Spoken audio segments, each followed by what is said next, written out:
निकाह करा के ना इसलिए, और अब किससे निकाह किया है, क्या नाम है? जुबैर से मैंने निकाह करा है, और मैंने अपनी इसलिए बेच दी थी, तो मैंने इसलिए निकाह किया है।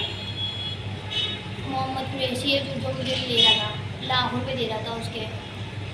फिर मैंने पूरी रात, और एक दिन मुझे अपने और दोनों ना एक रात उनके घर पे छोड़ के आए। फिर उनके बेटे को बेटी पूरी रात ना जान छुड़ा के से इतनी मुश्किलों से भागी। सुबह फिर मैं घर पे आई। फिर मैं घर पे आके मैं थोड़ी देर आराम करा है मैंने। फिर वहाँ पर आज शाम में मैंने को सारी बातें बताई, और मगरब के बाद फिर हम गए, उन्होंने जोड़ दिया, फिर हमने निकाह करा। अब क्या हुआ उसके बाद?